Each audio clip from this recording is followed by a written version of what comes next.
Hello friends, સ્વાગત છે તમારું મારા કિચનમાં.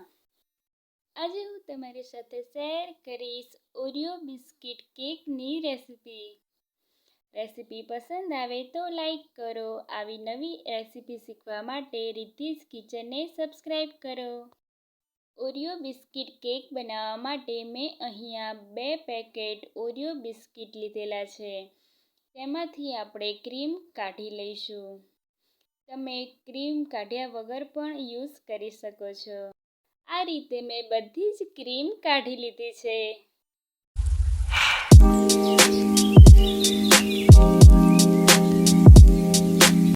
હવે મિક્સર જારમાં બિસ્કિટના નાના નાના ટુકડા કરીને એડ કરી દઈશું. મેં અહીંયા 1 પેકેટ ક્રીમવાળા બિસ્કિટ લીધેલા છે.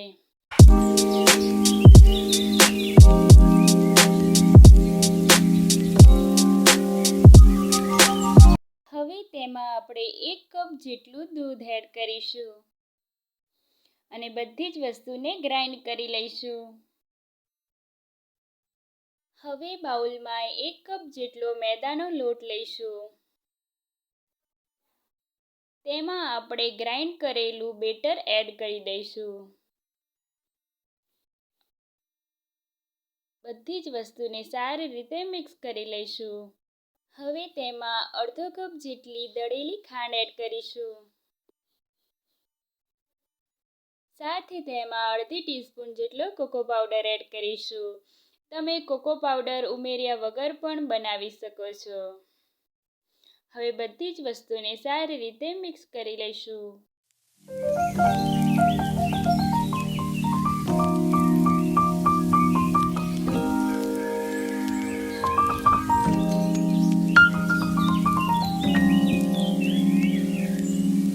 હવે એક તપેલી લઈશું. તેને આપણે ઓઇલ વડે ગ્રીસ કરી લઈશું.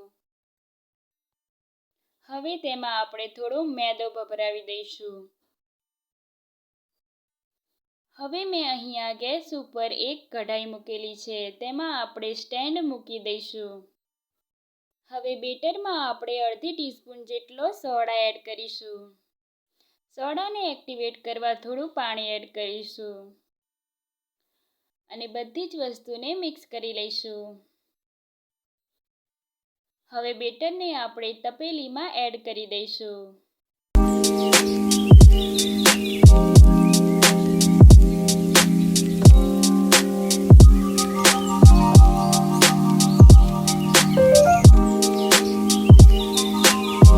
બેટર તપેલીમાં એડ કર્યા બાદ આપણે આ રીતે ડેબ કરીશું.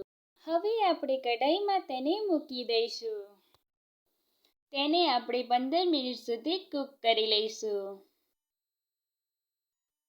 આ રીતે આપણે કવર કરી લઈશું.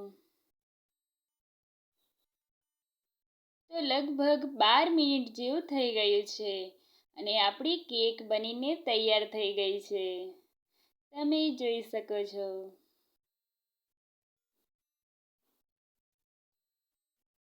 હવે આપણે કેક ઠંડી કરી લઈશું. ત્યારબાદ આપણે તેની ઉપર ચોકલેટ ગનાશથી ડેકોરેટ કરી લઈશું. તો તૈયાર છે આપણી ઓરિયો બિસ્કિટ કેક. તો ખૂબ જ ઓછી મહેનતમાં અને થોડા જ ઇન્ગ્રીડિયન્ટ્સમાં આપણે ઘરે કેક સરળ રીતે બનાવી શકીએ છીએ. તમે આ રેસીપી જરૂર ટ્રાય કરજો અને તમારા ફીડબેક મારી સાથે શેર કરજો. ફરી મળીએ નવી રેસીપી સાથે.